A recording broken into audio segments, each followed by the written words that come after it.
Summer camps are meant to be a place for making memories, sitting around bonfires, and enjoying nature away from the city.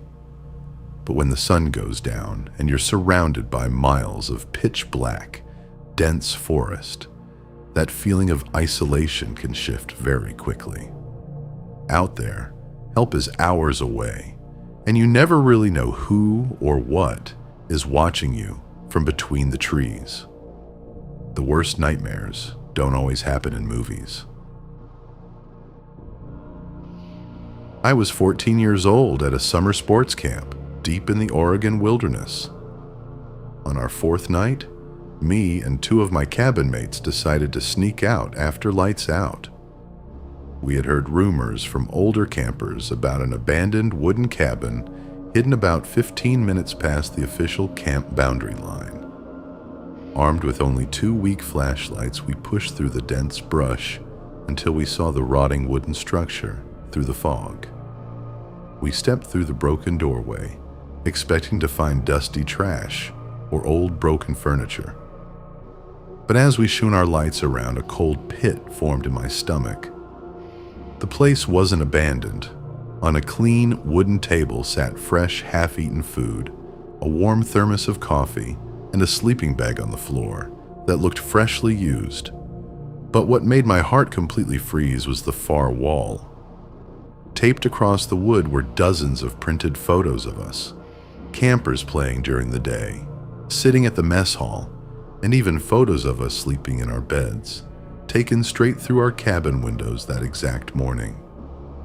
Before any of us could scream, we heard the heavy crunch of boots on the dry leaves outside, slowly walking up the porch steps.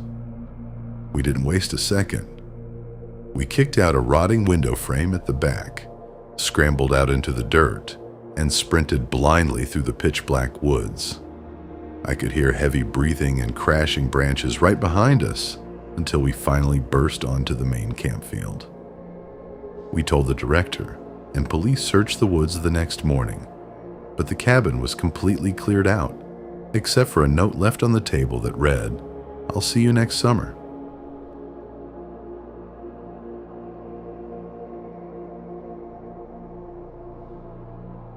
A few years later, I worked as a senior camp counselor at 19, managing a camp located right along a dense mountain range. Part of my responsibility was doing a solo flashlight patrol around 2 a.m. to check the perimeter and make sure the younger kids' cabins were locked. It was a freezing, silent night, with heavy fog hanging low over the dirt paths. As I approached cabin 4, which housed 8-year-old boys, I noticed a tall silhouette standing motionless on the grass, right outside one of the side windows. He was wearing the dark blue staff hoodie that all counselors were issued, so I assumed it was just another staff member on a late smoke break. I raised my flashlight, called out his name, and asked what he was doing. The figure didn't answer. He slowly turned around, and as the light hit his face, a cold wave of terror hit me. Beneath the hood, his head was completely covered by a dirty black ski mask with tight cutout holes for the eyes.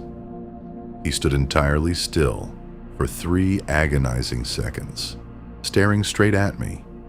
Then, without making a sound, he reached into his pocket, pulled out a long, rusted flathead screwdriver, and took 2 slow, deliberate steps toward me. Panic surged through my body. I blew my emergency whistle as loud as I could and sprinted back toward the main administration building. The whistle woke the whole camp, and within minutes, 3 adult guides were searching the area with heavy spotlight torches.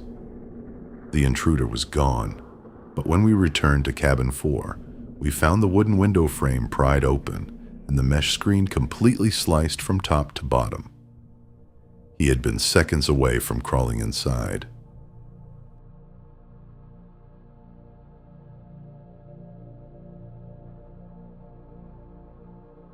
At that same camp, during an annual overnight canoeing trip across a massive, isolated lake, 6 campers and 3 adult guides paddled for nearly 3 hours until they reached a small, uninhabited island near the northern shore. They set up their tents for the night, and by midnight, a thick, white wall of lake fog had rolled in, reducing visibility to just a few feet. Around 1:30 a.m., 2 campers were woken up by the distinct sound of splashing water and wooden hulls knocking together by the shoreline where they had moored their canoes. Thinking a bear was trying to get into their sealed food containers, they unzipped the tent flap and stepped out with their flashlights. As they walked down toward the water's edge, the fog parted slightly, revealing a sight that instantly made their blood run cold.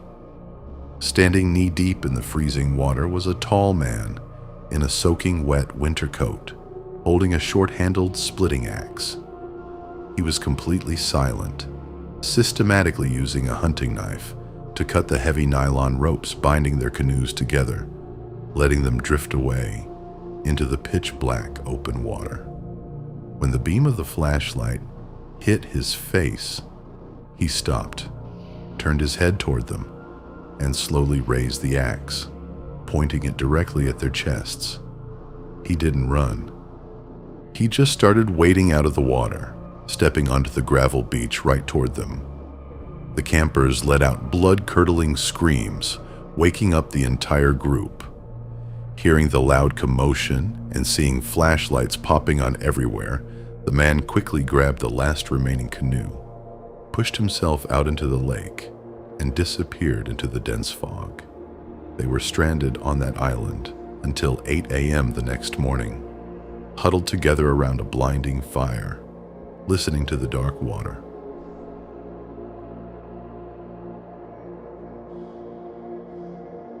When you step into the deep wilderness, the trees and isolation aren't the only things to fear. Sometimes, the most dangerous predators out there are the ones walking on 2 legs. Stay safe, stay aware of your surroundings, and thanks for watching.